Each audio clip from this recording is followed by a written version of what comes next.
ఆత్మీయులందరికీ హృదయపూర్వక నమస్కారాలు. మొట్టమొదట రమణమ్మకి, భాస్కర్కి ఇట్లాంటివి మరిన్ని వివాహ శుభదిన శుభాకాంక్షలు. భాస్కర్కి అయితే రెండోది జన్మదిన శుభాకాంక్షలు. నా ఒక్కరి తరఫునే కాదు, మా మిత్ర బృందం అందరి తరఫున కూడాను అతనికి శుభాకాంక్షలు. వాళ్ళిద్దరికీ ఆనందంగా జీవితం ఇట్లాగే నలుగురికి కాదు వేల మందికి ఉపయోగపడుతూ ఇట్లాగే కొనసాగాలని అభిలషిస్తున్నాను. ఇక మాస్టర్ గారిని గురించి తలుచుకోవడం అన్నారు కనుక ఆగాను, లేకపోతే శరీరం ఉన్న పరిస్థితిని బట్టి భోజనం చేసిన తర్వాత కాసేపు పడుకోక తప్పని పరిస్థితి. మాస్టర్ గారిని గురించి 4 మాటలు చెప్తున్నారు కనుక మాస్టర్ గారిని మళ్ళీ తలుచుకునే అవకాశం, నలుగురిలోనూ తలుచుకునే అవకాశం ఇవ్వడం గొప్పగానే ఆనందంగానే అనిపించే కూర్చున్నాను. ఇక భాస్కర్కి నాకున్న పరిచయం చెప్పాలంటే స్కూల్ నుంచి కూడాను 2 ఏళ్ళు నేను సీనియర్ని భాస్కర్కి. కానీ ఆ వయసు తేడా చిన్నప్పటి నుంచి ఉండేది కాదు, కలిసే ఉండేవాళ్ళం. ఆ తర్వాత ఎప్పుడో కాలేజ్ మాస్టర్ గారి దగ్గరికి ఎందుకు వెళ్ళాము, ఎట్లా వెళ్ళాము అనేది 2 ముక్కల్లో చెప్పి ఏమైనా గుర్తొస్తే, ఎందుకంటే ఇది ముందుగా అనుకున్నది కాదు, 4 మాటలు మాట్లాడు పూర్తి మాస్టర్ గారి గురించి అంటే సరే అన్నాను. ఏది గుర్తు తీసుకొస్తారో వరుసలో దాని ప్రకారం వస్తాయి అంతే. మాస్టర్ గారితో పరిచయం ఎట్లా ఏర్పడింది అంటే, ఆయన మాకు lecture, head of the department English. అంటే ఆయన పాఠాలు కూడా, అంటే ఆయన పని కూడాను వేరే వాళ్ళకి అప్పచెప్పచ్చు, మిగతా లెక్చరర్స్కి అప్పచెప్పచ్చు. కాకపోతే మాకు ఆశ్చర్యం ఏంటంటే పీరియడ్ తర్వాత పీరియడ్ చెప్తూనే ఉండేవారు. తన వర్క్లోడ్ ఇతరులకు కూడా పంచవచ్చు, హెడ్ ఆఫ్ ద డిపార్ట్మెంట్ కనుక. అట్లాంటిది దీనికి ఇన్ని పీరియడ్లు ఇంత వర్క్లోడ్ ఏంటా అని ఆశ్చర్యం. పాఠం మొదలు పెడితే పాఠం అయిపోయింది ఆయన లేచి వెళితే తప్ప తెలిసే అవకాశం లేదు. అంతగా ఆయన ఇమ్మర్స్ అవుతారు, అందులో మునిగి మరీ చెప్తారు, మనల్ని ముంచుతారు. ఈ ముంచుతారనే మాట మామూలుగా చెప్పడం లేదు. ఎందుకంటే మా మిత్రులు ఎప్పుడు కలిసినా అవి ఇవి మాట్లాడుకుంటూ చివరిలో ఒక మాట అనుకుంటాం, మేము ఉన్నతమైన స్థితికి వచ్చామో లేదో వేరే విషయం, చాలా గొప్ప వ్యక్తులుగా తయారయ్యామో లేదో వేరే విషయం, చెడిపోయే సామర్థ్యం మాలో లేకుండా తీశారు. అది గొప్పగా అనిపించేది. మా వల్ల కాదు, ప్రయత్నాలు చేయకేమీ లేదు, తోకుంటుంది కదా, అందువల్ల ప్రయత్నాలు చేయకేమీ లేదు. ఎక్కడా కూడా అట్లాంటి వాటిల్లో విజయం మాకు చాలా దూరంలోనే ఉంది. అది అందువల్ల ఇక ఆయన చూపించిన దారిలో మనం నడిచేదాన్ని బట్టి మనం ఏమిటి, ఏ మెట్టుకు ఎక్కుతాం అనేది వేరే విషయం. అది ఎవరికి వాళ్ళకి తెలియాలి. ముఖ్యంగా అడిగా మాస్టర్ గారిని, ఇంత వర్క్లోడ్ మీకు మాత్రమే ఎందుకుంది, మిగతా లెక్చర్లకు ఎందుకు లేదు అని. పాపం పలానా లెక్చరర్ బంధువులు వచ్చారటయ్యా, కాస్త అంటే సరేలే నేను చెప్తానులే, నేను వెళ్తాను. ఇట్లా అందరి పాఠాలు కూడాను ఆయన చెప్తూ వచ్చారు. అందువల్ల అంత వర్క్లోడ్ ఉండేది ఆయనకి. మామూలుగా అయితే ఇప్పుడు చూడండి, నేను మాట్లాడేటప్పుడే నాకు ఆయాసం వస్తుంది, మరి తిని కూర్చున్నాను కదా, అందువల్ల. మరి 1-2 పీరియడ్లు చెప్పిన తర్వాత చాలా కష్టం అండి మాట్లాడడం కాదు, ముఖ్యంగా పాఠం చెప్పడం అంటే మొత్తం గుండె ఊపిరితిత్తులు విపరీతంగా కలిసిపోతాయి. ఎందుకని, బ్రెయిన్కి సంబంధించిన పని, మేధస్సుకు సంబంధించిన పని. అట్లాంటిది పీరియడ్ తర్వాత పీరియడ్ ఎట్లా చెప్పగలుగుతున్నారు అన్నది ఆశ్చర్యంతో అడిగితే ఈ కారణంగా చెప్తున్నా అన్నారు. ఎలా వీలు ఉంది సార్, చాలా అలసట రావాలనే. ఏమిటంటే పీరియడ్కి మధ్యలో 1-2 నిమిషాలు నాదంటూ దొరికితే చాలు, ఎక్కడికో పడుతుంది పోయి మనసు సైలెన్స్లోకి పడుతుంది, మళ్ళీ వస్తుంది, ఇప్పుడే నిద్రలేచి వస్తున్నా అనిపిస్తుంది నాకు. ఇది నా వరకు నాకు అద్భుతంగా అనిపించి ఆయన పట్ల ఒక రకమైన ఆ రోజుల్లో ఆకర్షణ పెరగడానికి కారణం. ఇదేదో గొప్ప సాధనే, ఇదేదో గొప్ప ఉపాయమే. ఇంత వర్క్ చేస్తూ కూడాను అలసట లేకుండా ఉండడం అనే దానికి ఆ 2 నిమిషాల్లో ఎక్కడికో పోయి పడుతుందన్నారే, ఆ ఎక్కడికో పోయి ఎట్లా పడుతుంది మనసు. ఈ టెక్నిక్ ఏదో ఈ మేర ఉపాయం నేర్చుకుంటే జీవితానికి దేనికైనా ఉపయోగపడుతుంది అని. అందుకని ఆయన వెలగబడింది. అంతకంటే ముందుగా పాఠం చెప్పే విధానం అద్భుతం. స్కైలార్క్ అనే ఒక పాఠం ఉండదు, ఓడ్ టు ఏ స్కైలార్క్ అని. ఏమి లేదు, ఒక పక్షి. స్కైలార్క్ అంటే ఏమిటని డిక్షనరీలో చూశాను నేను అర్థం. భరద్వాజ పక్షి అని రాసిండింది. నాకు అదొక ఆశ్చర్యం. అది ఎగురుతూ ఉంటుంది, చూస్తూ ఉంటాడు, కవి చూస్తుంటాడు, ఇంకా ఎత్తుకు ఎగురుతూ ఉంటుంది. ఎగరడంతో పాటు దాని అరుపు పాట పాడుతూ ఉంటుంది. ఎగిరే కొద్దీ సంతోషం పెరుగుతుండదుట. అంటే ఏంటి? ఉత్తమమైన స్థితికి ఎదిగే కొద్దీ, ఉత్తమమైన అంటే ఆంతరింగికమైన, తనలో తను బ్లోజమింగ్ వికసించడం అనేది జరిగే కొద్దీ ఆనందం పెరుగుతుందట. ఆనందం పెరిగే కొద్దీ ఉత్సాహంతో ఇంకా ఎగురుతుందట. ఇంకా ఎత్తుకెళ్ళే కొద్దీ ఇంకా పెరుగుతుందట. దానికి చూస్తూనే ఉన్నాడు కవి. ఎంత ఎత్తు వరకు వీడు చూడగలడు దాన్ని. ఒక స్థాయిని మించిన తర్వాత అది కనబడదు, కానీ వినపడుతూనే ఉంది. దాని ష్రిల్ వాయిస్, స్వచ్ఛమైన స్పష్టమైన తీయనైన అరుపు మాత్రం వినబడుతూనే ఉంది. ఈ అరుపును బట్టి మాత్రమే దాని శరీరం, ఎగురుతున్న దాని శరీరం కనబడకపోయినా ఫలాని చోట ఉందనేది మనసు గుర్తుపడుతూనే ఉన్నది. ఇది ఆయన చెప్పే పాఠంలోని ఓ చిన్న ముక్క. అదేవిధంగా అంత చీకటి రాత్రి, కొండ మీద ఉన్నాడు, మీదంతా పొదలు, కిందికంతా కూడా పొదలు ఉన్నాయి. ఏమీ కనబడ్డాలే పొదలు ఉన్నాయనే సంగతి. మిడుగురు పురుగులు వెలుగుతూ ఆరుతున్నాయి. ఈ వెలిగినప్పుడు కాంతి కనబడుతుంది, ఆరగానే ఏమి కాంతి కనబడదు.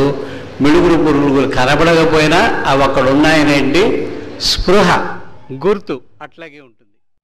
ఇలా ఆ తర్వాత ఎప్పటికో అవన్నీ అన్వయం చెప్పారు.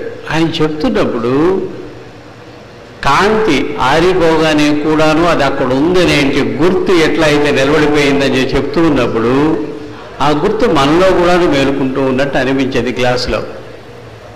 క్లాసులో ఉన్నామనే సంగతి కూడాను దరిదాపు గుర్తుండేది కాదు. ఇది దేనికి అన్వయము? కవి మామూలుగా రాసిన దేనికి అన్వయం? సృష్టిలో కనిపించండి భగవంతుడు, ఉన్నదంతా ఆయనే. ఎప్పుడూ తిన్నగా ఈ చర్మచక్షువుకి కంటికి కనిపించడు. చూడడం కనుక చేత అయితే, అంటే ఎప్పుడైనా ఒక్కసారి కనిపించి మళ్ళీ కనిపించకుండా పోతే ఆయన ప్రతి క్షణం ప్రతి చోట తెలుస్తూనే ఉంటాడు. ఎలా అయితే ఒకసారి ఆ పక్షి కనబడడం మానేసినా దాని శబ్దాన్ని బట్టి అది పలానా చోట ఉందనే గుర్తు మనసు అట్లాగే పట్టుకుని ఉంటుందో, అట్లా భగవంతుడు ఉన్నాడనేది ఏ చిన్న సంఘటన జరిగినా మన మనసును అట్లాగే పట్టుకుని ఉండాలి. ఖచ్చితంగా చెప్పాలంటే దెయ్యం పట్టినట్టు పట్టుకుని ఉండాలి. అది ఆయన చెప్పిన ఆ పాఠంలో ఆ భావం. ఇవి అంత లోతుగా అప్పటికి అర్థం కాకపోయినా ఒక విచిత్రమైన ప్రత్యేకమైన భావంలో మనసు ఉండిపోయేది. అందుకని ఆయన పాఠం అంటే ఇష్టం ఉండేది. మామూలు మిగతా వాళ్ళు చెప్పే పాఠానికిను అక్కడ ఉండే పదాలకు అర్థం చెప్తారు, అక్కడ ఉండే విషయాన్ని వివరించి చెప్తారు. అంతేగాని మనసుకి దాంతోపాటు బుద్ధికి ఉన్న స్థాయిలోంచి కాస్త ఉన్నతమైన స్థాయిలోకి ఎట్లా నడిపించడం అనేది మిగతా వాటిల్లో తెలియదు. అక్కడ తిన్నగా తెలిసేది. అది అద్భుతంగా అనిపించి ఆయన పట్ల ఒక రకమైన ఇష్టం, ఆకర్షణ పెరగడానికి కారణం. తర్వాత ఆయన మీద జాలేసింది మా అందరికీ, నిజంగానే జాలేసింది. ఐఏఎస్ పాస్ అయ్యారట, మార్కు లిస్టులు మేము చూసాం. నేను శరత్ ఇద్దరం చూసాం, మా ఇద్దరికి చూపించారు మాస్టర్ గారు. ఐఏఎస్ పాస్ అయ్యి సెలక్షన్ అయిపోయి ట్రైనింగ్కి లెటర్ వచ్చింది ఆయనకి, కవరు. అంటే ముందే ట్రైనింగ్కి వెళ్ళడానికి ముందే ఫలానా చోటుకి ట్రైనింగ్ అయిన తర్వాత పోస్టింగ్ ఉంటుంది, అది కూడా ఉంటుందట. హిమాచల్ ప్రదేశ్కి సబ్ కలెక్టర్గానో జాయింట్ కలెక్టర్గానో పోస్టింగ్ ఇస్తూ ట్రైనింగ్కి రమ్మన్నారు. ఆయన అసలు ఐఏఎస్ ఎందుకు చేశారంటే వాళ్ళ అన్నయ్య ఒక ఆయన తనొక్కడే తెలియగలవాడు, మీరందరికీ కాస్త బుద్ధి తక్కువ మఠం అన్నట్టుగా మాట్లాడారు. ఆయన మీద ఛాలెంజ్ చేసి అందుకోసం చేశారు. ఆయనకి వెళ్ళి తీసిపోయి ఆ కవరు లెటర్ చూపించి మళ్ళీ అంటించి రిటర్న్ వెనక్కి పంపించేశారు. చారలేదు. ఇది తెలిసి పాప ఆయన మీద జాలి. ఎందుకని ఆ వయసులో డిగ్రీ ఏదో చదువుకుంటున్న పిల్లలకి ఐఏఎస్ అనేది కళ. ఆ కళ నిజమయ్యి దాన్ని అట్లా తోసిరాదని ఎడం చేత్తో నెట్టేసి మాలాంటి వాళ్ళకి పాఠం చెప్తూ తిరుగుతున్నారంటే జాలి. పైగా వేలుకు ఒక చిన్న ఉంగరం ఉండేది, బాబా తల ఉండేది దాని మీద. ఎప్పుడో పోయిన ఆయన తల పెట్టకారు, ఎప్పుడో పోయిన ఆయన తల ఒకటి ఉంగరం మీద జగ్గించుకొని పెట్టుకున్నాడు. ఈయన ఎట్లా బాగు చేయడం అని మా ఉద్దేశం. ఎట్లా ఆలోచించాలని అట్లా ఆలోచించడం లేదు ఈయన అని మా ఉద్దేశం. అందుకని ఆయనకు ఆలోచన నేర్పుదామని ప్రయత్నం చేసి, దేవుడు ఉన్నాడా, మీరు చూసారా, ఇవి రామకృష్ణ పరమహంస వివేకానందుడి చరిత్రలు అని అన్నింటిలో చూస్తుంటాం. ధీమాగా అడిగేవాడు, ధీమాగా చెప్పేవాడు దొరకడం కష్టమే. మేము ధీమాగా అడగడం ఎవడో చూపించలేడనే ధీమాతో, అంతేగాని ఆయన దగ్గర సమాధానం ఉంటుందని కాదు. సమాధానం ఉండదు అని ఖచ్చితమైన నిర్ణయంతో. వెంటనే ఏమడిగారు అంటే, ఏమంటావు, కనబడ్డ కనుక లేడంటావు, అంతేనా? అంతే కదా, సరైన కనబడితేనే. మనం కనబడితేనైనా 3 సార్లు చెప్పించారు మా చేత. చెప్పించి, అయితే నీ తలకు వెనక భాగం లేదు ఉంది సార్, తాకి చెప్పకు, కనబడుతుందా? కాస్త తెలివి ఉపయోగించి 2 అద్దాలు 90 డిగ్రీల్లో కోణంలో నిలువుగా పెట్టుకుంటే ముందు అద్దాల్లో వెనకుండే తల కనబడుతుంది. నీదేనంటావా? ఎట్లా పట్టుకున్నాను అనుకుంటే నా చేతితో సహా కనబడుతుంది కదా. వెదవది నీతో పాటు ఎప్పుడు ఉంటే నీ తలకు వెనక భాగమే చూడాలంటే నువ్వు ఇంత శ్రమ చేయాలి. నీకోసం అది పని కట్టుకుని వచ్చి కనబడాలి. ఆయన ఏం ప్రయత్నం చేశా, ఏం ప్రయత్నం చేయము, ఆయన వచ్చి కనబడాలి. కనబడలేదు కనుక లేడు. నువ్వు ఉన్నాడంటే ఆయనకు ఏమన్నా, ఆయన కిరీటంలో చిన్న మళ్ళీ ఇంకొకటి ఏదన్నా వస్తుందా, రెక్క, పక్షి రెక్క? లేదు, పోతుందా నువ్వు లేడనగానే? నువ్వేంటి ఆయన సర్టిఫై చేసేది? నీ సంగతి నువ్వు ఆలోచించు. అలాగా సార్, ఉండేదే కదా, చెప్పాను కదా, ప్రయత్నం చేస్తావా? ఏం చేయాలో చెప్తావు సార్ అన్నారు. ఏం చేయాలో చెప్తాను. ఏదో పెద్ద గొడవ జరిగింది, వేరే మతం వాళ్ళకి సంబంధించిన సభలు జరుగుతుంటే పిల్లలు వెళ్ళి చాలా పెద్ద గొడవ చేశారు. ఏం చేయాలో అర్థం కాక ఆ మతానికి సంబంధించిన వాళ్ళు రాత్రి మాస్టర్ గారు అక్కలకోట మహారాజ్ చరిత్రగా చెప్తుంటే రాస్తున్నాను, డిక్టేషన్ రాస్తున్నా, వచ్చారు. ఇటు అన్నారు, ఆపేశాను. వాళ్ళు వచ్చి చెప్పారు. వెంటనే చొక్కా తీసుకుని వేసుకుంటూ మూర్తి తాళం వేసుకుని వెనకరా అని వెళ్ళిపోయారు. 11 ఆ ప్రాంతం ఉంటుంది రాత్రి. సరే, నేను తాళం గీళ వేసుకుని బయలుదేరేటికి వస్తున్నారు. ఆయనతో పాటు కొంతమంది విద్యార్థులు, గొడవ చేసిన విద్యార్థులు కూడా వస్తున్నారు. రోడ్డు దగ్గరికి వచ్చిన తర్వాత సరిగ్గా ఇల్లు వాకిలి కనబడుతుంటుంది, మాస్టర్ గారి ఇంటి వాకిలి. రోడ్డు మీద నిలబెట్టి చెడామడ చెడామడ చెడామడ తిట్టారు. మామూలుగా ఒక ఆవేశం వాళ్ళని ఆవహించి మరీ ఆ గలభ చేసి ఉంటారు. అలాంటి పరిస్థితిలో ఉన్న అంటే ఆ కుర్రవాళ్ళని అంత ఘాటుగా తిట్టగలగడం అనేది మామూలుగా ఆలోచించరు ఎవరూను. సర్ద పెడదామని వెళ్ళిన వాళ్ళు ఎవరు అట్లా చేయరు, వాయించేస్తున్నారు. ఏ మతం అటనేది? ఆహా, హిందువా? ఎలా? అమ్మా నాన్న హిందువులు కనుక అయితే అయిపోయావా? ఎప్పుడైనా గుడికి వెళ్ళేవటయా? ఎందుకు వెళ్తున్నట్టు వాళ్ళు రెగ్యులర్గా ఆ మీటింగులకి అమ్మాయిలు వస్తారే, వాళ్ళు వెనక కూర్చొని గలభ చేయడానికి, అందుకటి వాళ్ళు వెళ్ళింది. మరి మీకు ఏ అర్హత ఉంది ఇంకో మతాన్ని ఓ మాట అనడానికి, వెటకారం చేయడానికి? వాళ్ళు వెటకారం చేశారు, నీకు కోపం రావడానికి అర్హత ఉందా? కోపం రావడానికి అర్హత అక్కర్లేదా? వచ్చేస్తుందట్టగా. నువ్వు ఏ రకంగా హిందువో చెప్పు నాకు. ఏమి తెలుసు నీకు నీ మతాన్ని గురించి? ఏమీ తెలుసుకోకుండా నువ్వు ఆ మతం వాడిని చెప్పి నీ మతాన్ని వెటకారం చేస్తున్నారు. నీకు రోషం రావడానికి అర్హత లేదే, ఎట్లా వచ్చింది నీకు? తలలు అంచుకుని వింటున్నారు అంతే. ఎమోషనల్గా చాలా ఆవేశంగా తిడుతున్నారు వాళ్ళని. అంతా తిట్టి అన్నారనమాట. ఇది చిటికేస్తూ చెప్పారు, 10 రోజులు 10 రోజులు అన్ని ఏర్పాట్లు నేను చూసుకుంటా, నేను చెప్పింది చెప్పినట్టు ఆ 10 రోజులు చేయండి అంతే, ఇంకేం అక్కర్లేదు. మట్టి తీసి పెడితే జ్వరం తగ్గుతుంది, జబ్బులు తగ్గుతాయి. ఛాలెంజ్. ఒక్కడున్నాడా మీరు ధైర్యం చేసేవాడు? 10 రోజులు నేను చెప్పినట్టు చేసేవాడు ఒక్కడున్నాడా? ఒక్క ఒక్కడు సరే అనలేదు, కాదనలేదు, మేము సిద్ధమనలేదు, ఏమనలేదు. తల్లు వంచిన తల్లు ఎత్తలేదు. ఇంకాసేపు అయిన ఎందుకయ్యా మీకు ఇవన్నీ, వెళ్ళండి మీ దాన్ని మీరు వెళ్ళండి అలా.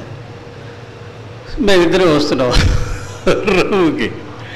నేను ముందు తాళం తీయాలి, నా దారి ఉంది కదా, నేను 2 అడుగులు ముందు వెళ్ళి తాళం తీయబోతూ తాళం తీశాను, తలుపులు తెరిచాను. మాస్టర్ గారు 1 అడుగు కూడా ఇంకా లోపల పెట్టలా, గడప మీద ఉన్నారు. సార్ అన్న, ఏంటోయ్ అన్నారు. ఆ 10 రోజులు మీరు ఏం చేయమంటే అది చేయడానికి నేను సిద్ధం సార్ అన్నా. చూసి పక్క మంది ఏడ్చావు, లోపల వచ్చి చెప్పింది రాయి. అంటే ఆయనకి ఏం చెప్పాలో తెలియకేమన్నా అట్ట చెప్పారా? 10 రోజులు కూడా అక్కర్లేదు. భాస్కర్ని మరొకరిని అడగండి. ఎక్కడో ఎవరికో ఏ ఇబ్బంది వస్తే ఏమి చేయలేక మనసులో బాధపడుతూ ఏదో ఆయన తలుచుకుంటే వాళ్ళకి ఏదో సహాయం వచ్చి బయటపడడం జరుగుతుంది. అలాంటిది ఆయన ఏదో ఇచ్చారు. ఏముంటే మనిషి తృప్తిపడతాడో ఎప్పటికీ మనిషి తెలుసుకునేటికి జీవితం అయిపోతుంటుంది. ఎన్ని జీవితాల్లో అదొకటో అతను లెక్క పెట్టలేడు, చెప్పలేడు. అట్లాంటిది ఏముందో ఏమి లేదో లేకుండా ధీమాగా బతికేస్తున్నాము. ఏమి ఆయన ఇచ్చుంటే ఎందుకంటే మేము పొందడానికి కావాల్సిన ఇది మాకేం లేదు, తెచ్చుకుందాం, ఆయన దగ్గర ఉండేది ఏదో పీల్చుకుందాం అనేది ఆ సామర్థ్యం, ఆ ఓపిక అవి లేని వాళ్ళే ఎక్కువ మందివి. ఎందుకని ఆయనే చెప్పారన్నమాట. ఇందాక శేఖర్ చెప్పాడే, బాబా దగ్గర కాసులు ఉంటాయి రుద్దుతూ ఉండేవాళ్ళని, అట్లాంటి మాటే అన్నారు. మా గ్రూప్ మొత్తాన్ని గురించి కూడా ఎక్కడా చల్లనివన్నీ తీసుకొచ్చి నా ఎలా నేసాడు బాబా అన్నారు. అంతేనా సార్ అంటే అంతే అన్నారు. ఏం చేయదలుచుకున్నారు సార్ అని. చేసేది ఏముంది అన్నారు. అంటే ఏం చేయరా అని. ఆయనకి నేను సమాధానం చెప్పాల్సింది. తప్పుతుందా నాకు అన్నారు. అయితే మేమెందుకు మారాలి సార్? ఒరి మీ దుంపలుగా అంటే చెప్పకపోయినా, నోటితో స్పష్టంగా చెప్పకపోయినా ఉంది వెనక ఆయన ఆ కురపో మరి ఏదో ఉందో అంటామే, అదేదో ఉంది దానివల్ల. ఇక వాదనలు అవి ఇవి అంటారా? ముందు శేఖర్ అన్నాడు ఇందాక మాట్లాడుతూ, బాబా భక్తుడిగానే లోకానికి తెలుస్తూ మిగిలిపోయింది ఆయన గురించిన చరిత్ర అని. భక్తి కూర్చోబెట్టి చెప్పుంటే ఉండే వయసామాది అప్పుడు పారిపోయిండేవాళ్ళు, ఒక్కళ్ళం పోయిండేవాళ్ళం కాదు. ఇందాక చెప్తేనే నీ తల వెనక భాగం ఉందా, అట్లాంటి పద్ధతిలోంచి వచ్చాయి మొత్తం అన్నీ వచ్చిన తర్వాత ఇక ఏం మిగలలేదు. నాకు గుర్తున్నంత వరకు ఒక 30-33 మందితో ఏమో గ్రూప్ మొదలైంది. మొదట్లో రోడ్డు పక్కన కనబడి అడిగేవాడు అనమాట ఏదో ఒక ప్రశ్న. దేవుడు లేడని చెప్పదలుచుకుని అడ్డంగా మాట్లాడేవాడికి సమాధానం చెప్పగలిగిన వాడు మహా అంటే 2వ ప్రశ్న వరకే చెప్తాడు. 3వ ప్రశ్న వీడు అడ్డంగా వేస్తే సమాధానం చెప్పగలిగిన వాడు ఉండడు ఎక్కువ భాగం. అప్పటి వరకు ఆ వయసులోనే నాకున్నట్టు అనుభవంలో కూడా నాకు అదే తెలిసింది. 4వ ప్రశ్న వేసిన తర్వాత 5వ ప్రశ్న మన దగ్గర ఉండదు, అంతకంటే అక్కర్లేదు కనుక అంతకంటే ఎప్పుడు బుర్ర ఆలోచించుండదు ప్రశ్నలు కూడా. అక్కడ ఇరుక్కుపోయేవాడు ఆయన దగ్గర. ఇలా రోడ్డు పక్కన నిలబడి వాదిస్తే తీరేవి కాదు సార్, ఇవి తేలవు అన్నారు. మరి ఎక్కడ వాదించాలనో, ఎక్కడ కూర్చుందాం, కార్నరింగ్ మమ్మల్ని నిలబెట్టేస్తారు. ఇక మేము చెప్పుకోవాలి సమాధానం, ఎక్కడ ఏంటి ఎప్పుడు. దాంతో సాయంత్రం 6 నుంచి మొదలు పెట్టుకుందాం, 8 దాకా కూర్చుందాం అని అనుకున్నాం. అక్కడ ఊరు బయట ఇసుక ఇవి ఉండేవి, దెబ్బలు పోసి ఉండేవాడు, కన్స్ట్రక్షన్ కోసం తీసుకొచ్చి పోసింది. అక్కడ కూర్చునేవాళ్ళం. నాకు గుర్తున్నంత సంవత్సరం పైనే జరిగింది అట్లాగా.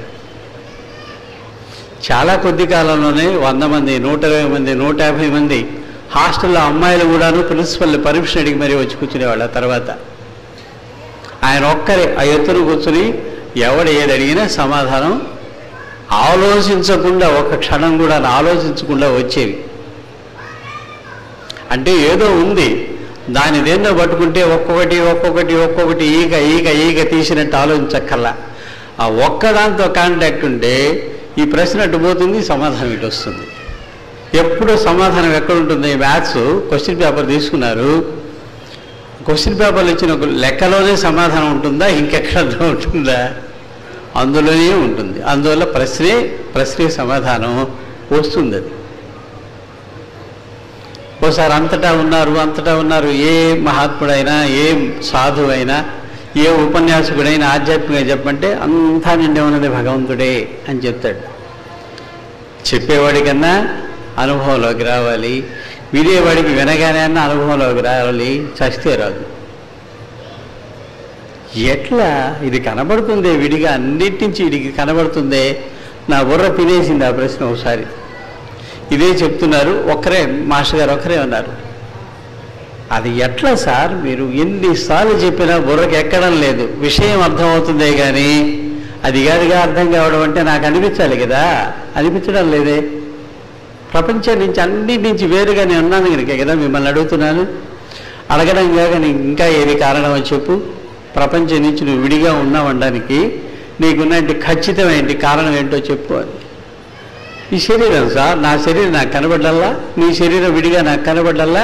ఇంత విడివిడిగా మనిద్దరమే కనబడుతుంటే, తిరిగితే అంతా నా నుంచి విడిగా కనబడుతుంటే, అన్నింట్లో ఉన్నది ఒక్కటే 1,00,000 సార్లు చెప్పిన ఎట్ట సార్ బుర్రకెక్కుతుంది అంటే, ఇప్పుడు నీ శరీరం నీకు అడ్డం అంటావు, విడిగా కనబడుతుంది కనుక మిగతా అన్నింటి నుంచి విడిగా ఉన్నాను, అన్నింట్లో ఉన్న దాంట్లో నేను లేను అన్నట్టు దానికి అది కారణం అంటావు. అంతే కదా సార్, స్పష్టంగా తెలుస్తూ ఉంది. శరీరం అంటే నీ ఎముకలు అవన్నీ కనబడుతున్నాయి నీకు? లేదు సార్. మరి నీకు కనబడుతున్నది ఏంటి? చర్మం ఒక్కటే, ఇంకేమైనా కనబడుతుందా? ఇట్లా కళ్ళు తెరిచి చూస్తే చర్మం ఒక్కటే కనబడేది, ఇంకేం కనబడదు. ఈ చర్మం అనేది ఏంటి? పైన వేసిన కవరు. అంటే ఈ చర్మము అన్నింట్లో వ్యాపించి ఉన్న దాని నుంచి నిన్ను వేరు చేస్తున్నది అని నీ భావం, అంతేనా అన్నారు. అంతే సార్, అందులో అనుమానం ఏమీ లేదు. నీ తుంపదేగా అన్నింట్లో వ్యాపించి ఉన్నదానికి అతి దగ్గరగా నిన్ను తీసుకెళ్తున్నది ఈ చర్మం కాదు అన్నారు. అంతే, అది బాంబు పేలిందో ఏం పేలిందో లోపల తెలియదు. ఇంకేం నా నోట్లో మాట్లాడు కదిలేకలేదు, అంతే, అట్లా ఉండిపోయింది అంతే.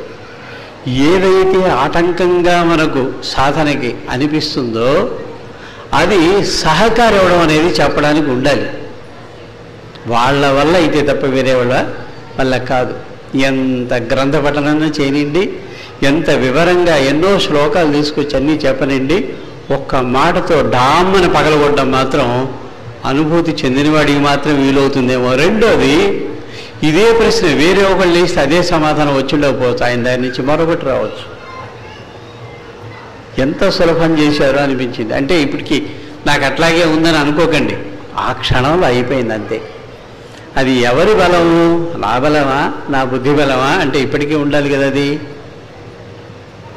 అట్లాంటివి ఒకటి ఎరా తగిలిన తర్వాత ఎంత గొప్పగా ప్రపంచం కనిపించినా ఈ గొప్పగా ఉండే ప్రపంచంలో ఉండే గొప్పతనం అంతా అన్నింట్లో ఉన్నది ఏదైతే ఉందో దాన్ని కాదు. విడివిడిగా పనిచేస్తున్న మన మేధస్సులన్నిటికీ ఆధారం ఏంటి? యూంగ్ అని ఉన్నాడు పెద్ద సైకాలజిస్టు, ప్రపంచం అంతా కలిపి ఒక మేధస్సు అన్నాడు. అందులో చిన్న పార్టికల్ లాంటిది నీ మేధస్సు అంతే, ఇది ఎప్పుడు దాంతో కలిసి ఉంటుంది. యూనివర్సల్ మైండ్ అన్నాడు. మైండ్ ఇండివిజువల్ మైండ్ లేదన్నాడు, యూనివర్సల్ మైండ్ ఒక్కటే ఉంది. ఈ ఇండివిజువల్ వ్యక్తిగతమైన వ్యక్తి యొక్క మేధస్సు అనుకుంటున్నారు, దాంతో కనెక్ట్ అయినప్పుడు ఇది పనిచేస్తూ ఉంది అంతేనట. ఉన్నది అది మాత్రమే. ఎంత గొప్ప కాన్సెప్ట్ చెప్పాడు వేదాంతాల్లో చెప్పి అతను చెప్పాడు. ఎంతో శ్రమ చేశారు, కాకపోతే ఆయన ఆ స్థితికి రావడానికి శ్రమ చేశారని నాకు ఎప్పుడు అనిపించలేదు. మాకు పరిచయం అయిన దగ్గర నుంచి అంతకుముందు ఏమన్నా చేశారో లేదో నాకు తెలియదు. ఆయన చేసిన శ్రమంతా దేనికోసం అయ్యా అంటే తనకు అందినటువంటి అనుభూతి, కాన్సెప్ట్, ఆ భావం ఏదైతే ఉందో, విషయం ఏదైతే ఉందో దాన్ని సామాన్యీకరించి అతి మామూలు మాటల్లో అవతల వాడికి కాస్త కూస్త బుర్రకి తట్టేలాగా, అర్థమయ్యేలాగా చెప్పడానికి ఆయన చేసిన శ్రమంతా, పరిశ్రమంతా, ఆ పుస్తకాలు చదవడం, ఆ పుస్తకాలు రాయడం, ఇదంతా ఊరికే కూర్చోంటే హాయిగా గడిచిపోతుంది. ఎందుకు రాయాల్సి వచ్చింది? అమ్ముకుందామని కాదు, చెప్పాలి, దీన్ని మామూలు మాటలో చెప్పాలి. ఎందుకని? దృక్కోణం, మనం యాటిట్యూడ్ ఉందే, వ్యక్తి యొక్క attitude towards the life, out side life, బాహ్య ప్రపంచం పట్ల నా దృష్టికోణం ఉందే, అది మారంది ఏ విషయంలో సరే, ఎందులో అయినా పైకి వస్తున్నాడు మనిషి అంటే ఆ విషయం పట్ల ఆ వ్యక్తి యొక్క దృష్టికోణం అంత తీక్షణంగా ఉంటుంది. మిగతా వాడికి ఇంపార్టెంట్ కాదు, ప్రాధాన్యత ఉండదు మిగతా వాటికి. అందుకని అందులో మిగతా వాడికి తెలియని ఎన్నో రహస్యాలు అది విప్పి చెప్తుంది. సమస్యే సమాధానాన్ని విప్పి చెప్తుంది. వాడు పైకి వస్తాడు. అదే శ్రమ చేస్తున్నట్టు ఇంకోటి కనబడతాడు, కానీ ఎందుకు ఆ రకమైన అభివృద్ధి ఉండదు అంటే ఇది కారణం. దృక్కోణంలో మార్పు ఉండాలి. ఆ దృక్కోణంలో మార్పు తీసుకురావడానికి ఆయన చేసే శ్రమంతా అది. అవన్నీ కూడా అందరికీ అందుతాయా అనేది ఆయన ఎప్పుడు ఆలోచించలేదు. ఎవడికి అందితే వాడికి. ఇట్లా విత్తనాలు వేస్తే మట్టిలో పడ్డవి మొలకెత్తుతాయి, కంపలో పడ్డవి మొలకెత్తవు, రాతి మీద పడ్డవి చచ్చూరుకుంటాయి. కనుక నాకు మట్టి దొరికితేనే విత్తనాలు జరుగుతాను, లేకపోతే లేదంటే వీలు కాదు. వేస్తాడు, ఆ మట్టి ఉంటే అక్కడ వస్తుంది, లేకపోతే లేదు.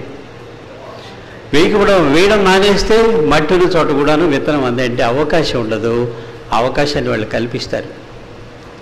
ఖచ్చితంగా నాకున్న కాస్త జ్ఞానం అంటే ఆ తర్వాత ఊరికే లోపల కవ్వం వేసి చిలికినట్టు చులుకుతుంటుంది కదా, దాని కారణంగా చదివిన పుస్తకాల్లో చూస్తే ఉపనిషత్తులో చెప్పిన విషయాన్నే ఏది నిజం మతం ఎందుకు, విజ్ఞాన వీచికలు వాటిలో చెప్పింది ఏది నిజం మతం ఎందుకు. విజ్ఞాన వీచికలు సైన్స్ పరంగా తీసుకొచ్చి చెప్పడానికి ఆ రోజు వరకు ఉండేది మాస్టర్ గారికి అందిన సైంటిఫిక్ రీసెర్చ్ ఎంత దూరం వెళ్ళిందో వాటిని పెట్టుకుని దీనికి అన్వయిస్తూ చెప్పారు. ఆయా ఒక్కొక్క విభాగం ఏదైతే ఉందో కెమిస్ట్రీ, ఫిజిక్స్ ఇట్లా ఎంతవరకు వెళ్ళున్నాయి, ఆ తర్వాత ఏంటి అనేది. నేను ఒక చోట పనిచేస్తున్న కాలంలో ఒక మిత్రుడు, ఒక ఫిజిక్స్ లెక్చరరు ఇంకొక ఆయన తీసుకొచ్చారు, పరిచయం చేశారు. ఈయన పేరు నోకరాజు అని. ఒక అరగంట అయిన తర్వాత కానీ ఆయన ఏమిటి అనేది చెప్పలేదు. అప్పుడు చెప్పారు. నా వెనకంతా అక్కడంతా కూడాను సైంటిఫిక్ రీసెర్చ్లో ఉండే విషయాలు ఏవైతే ఉన్నాయో అవి వేదిక్ నాలెడ్జ్కి అన్వయిస్తూ చార్ట్లు తయారు చేసినవి ఉన్నాయి. ఈ కూర్చున్న ఆయన వచ్చిన కొత్త ఆయన పరిగెత్తుకుంటూ ఫిజిక్స్కి సంబంధించిన చార్ట్ ఏదైతే ఉందో దాని దగ్గరికి వెళ్ళి చూపిస్తున్నాడు. భిన్నత్వం ఏదైతే ఉందో అది పైన ఉంటుంది, దానికి ఆధారమైనవి మూలకాలు అన్నారు, అవి దానికంటే తక్కువ ఉంటాయి. వాటికి ఆధారమైనవి మరొకటి, వాటికి ఆధారమైన మరొకటి. ఇట్లా సైన్స్ ఫిజిక్స్ పరంగా రాస్తూ పోయాడు. క్వార్క్స్ అన్నాడు ఆఖరిలో, 2, 3 ఉన్నాయి, అంతకంటే కింద ఏకత్వం. ఇట్లా ఉందన్నమాట ఆ చార్ట్. ఈ 3 ఉన్నాయే, ఇక్కడికి వచ్చి ఆగిపోయినామండి మేము. వీటిని దాటాలి, వీటికి ఆధారమైనవేవో, వీటికి మూలమైనవేవో ఆ రహస్యం మాకు ఇంకా బయటపడలా. ఇంత సులభంగా చార్ట్లు వేసి ఉన్నారే, మీ వేద పండితులు ఎవరైనా వస్తే చెప్పగలరా మాకు అని. మా వేద పండితులు వేదం చదవడం వచ్చే కానీ దాని అర్థం వాళ్ళు చెప్పలేరు మీకు. మరి ఇదేంటి ఇట్లా ఎట్లా వేశారు అంటే మహర్షి గారి గైడెన్స్లో, మహర్షి మహేష్ యోగిని ఆయన గైడెన్స్లో తయారైనాయి అని. వాటిల్లో ఏవైతే చెప్పున్నాయో ఏది సంబంధం ఎందుకులో చెప్పినవి అవే, మరొకటి కాదు ఉపనిషత్తులు. ఇప్పుడు మాస్టర్ గారు ఎప్పుడో సరదాగా చెప్పేది, కృష్ణుడి మీద పరిశోధన మా నాన్నగారు భాగవతం అవన్నీ చదువుతున్నప్పుడు పుట్టాడు మా పెద్దన్నయ్య, కృష్ణమాచార్యని పెట్టారు. ఆ తర్వాత పురాణాలు అవన్నీ కూడాను పరిశోధన చేస్తున్నప్పుడు మా నాన్నగారు మా వేదవ్యాస పుట్టారు, అందుకని వేదవ్యాసాన్ని పెట్టారు. ఆయుర్వేదం మీద పరిశోధన చేస్తూ వైద్యం చేస్తూ ఉన్నప్పుడు ఇంకొక అన్నయ్య పుట్టాడు, బోధాయనని పెట్టారు. నాకు భరద్వాజని పెట్టారు. మీకెందుకు పెట్టారు సరే పేరు, అప్పుడేం చేస్తుంటారు, ఉపనిషత్తులు వాళ్ళతో పెట్టి పడి ఉండారట మా నాన్నగారు అప్పుడు అని. అప్పుడు టాలీ అయింది నాకు. ఉపనిషత్తుల్లో ఎక్కడాను మీకు దేవుడు 4 చేతులు ఏమి ఉండవు, ఎక్కడ కనబడుతున్న దానికి ఆధారం అయింది అని సూక్ష్మంగా మనసు ఎంత దూరం, బుద్ధి ఎంత దూరం వెళ్ళగలదో అంత దూరం వెళ్తూ ఆలోచిస్తూ తీసుకెళ్ళడమే ఆ ఋషి శిష్యులకి వాళ్ళ మధ్యలో జరిగే సంభాషణ సంవాదం రూపంలో వివరిస్తారు. అవే అక్కడ జరిగింది. ఈ పుస్తకంలో ఉన్నవి కూడా అవే. కాకపోతే భాష ఈనాటి వాడికి అన్నింటి భాష. ఎన్ని ఒక్కోసారి కొన్ని గుర్తు వస్తుంటాయి, ఒక్కోసారి కొన్ని గుర్తే రావు. ఆశ్చర్యంగానే ఉంటుంది.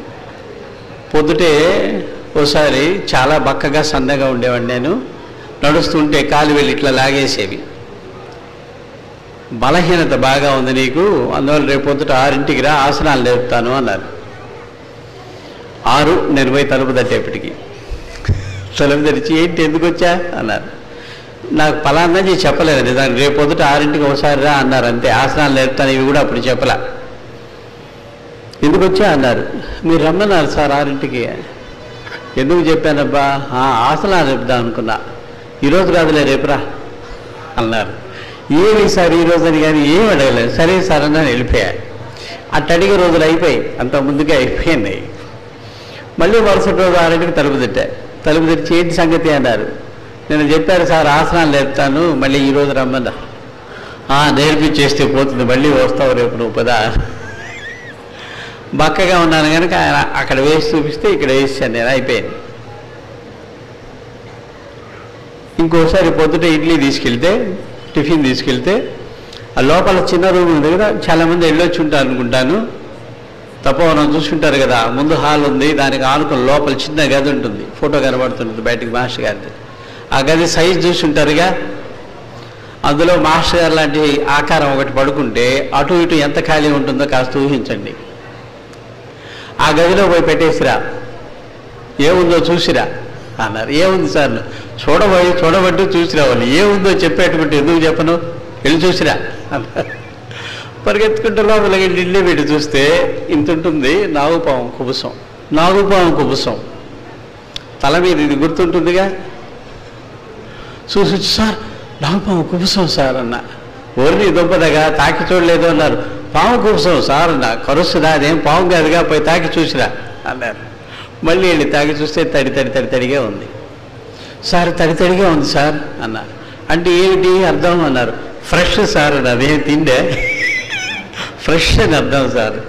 రాత్రి వదిలినట్టుంది అది, నేను ఆ గదిలో పడుకున్నాను, చెయ్యి ఇట్టుంది, నేను లేచేటట్టుకి ఈ చేతికి ఇట్లా ఉందట, చేతిని ఎరవల, చేతికి తగలకుండా వదిలేసిపోయింది అది. అమ్మో సార్ అన్న. ఒన్ని దుబ్బతగా అమ్మో అంటావేంటి. కళ్ళ మీద పొర ఊడేటప్పుడు దానికి పిచ్చ కోపం వచ్చేస్తుందట, ఏది దొరికితే దాన్ని కాటేస్తుందట. మరి చేతి దగ్గర వదిలేస్తుంది, కళ్ళ మీద కూడా ఉంది పొర, స్పష్టంగా కనబడుతుంది చూస్తే. అమ్మయ్యో అనుకున్నా నేను. ఇంకోసారి గడపకెట్టి చేతులు పెట్టి నిలబడి ఉన్నాను, నేను బయట నిల్చుని మాట్లాడుతున్నాను. ఉన్నట్టుండి ఒక ఎండు పుల్ల పొడవటి తీసుకురాబోయే అన్నారు. కంపలోంచి ఒక ఎండు పుల్ల తీసిపోయి ఇచ్చా అనమాట. ఇలా వెనక్కి చూస్తే ఇట్లా పెట్టారు ఆ పుల్ల, ఇట్లా చూస్తే తేలు పట్టుకుని ఆ పుల్లని. అది ఇచ్చి జాగ్రత్తగా దూరంగా పడేసిరా అన్నారు. పడేసి వచ్చా. ఏంటి సార్ ఏంది సంగతి అన్నా. నీతో మాట్లాడుతున్నానా, ఉంగరం వేలు కింద ఏదో కరకర సెన్సేషన్ అనిపించింది. ఏంటని చూస్తే దాని కింద ఉందట వేలు కింద ఉందట తేలు, కొండుంది, ఉంగరంలాగా తిప్పించి పెట్టిందే కానీ కరవలేదు. పాపం పిచ్చిగుండా, నన్ను గర్వలేదు, దాన్ని మనం ఎందుకు ఏం చేయాలి, పారేసిరా, అందుకని పారేసిరామన్నాను. ఇలా ఎన్నో ఉంటాయి, ఒక్కొక్కటి వస్తాయి. ఇచ్చిన కాస్త సమయాన్ని మాస్టర్ గారిని గుర్తు తెచ్చుకునేందుకు చక్కగా 10 నిమిషాలు ఎంతసేపు మరి ఇచ్చారు, సంతోషం. ఇంకెప్పుడన్నా ఎక్కడన్నా కలిస్తే మళ్ళీ బుర్రకి ఏమన్నా గుర్తొస్తే పంచుకుంటాను మీతో. నమస్తే.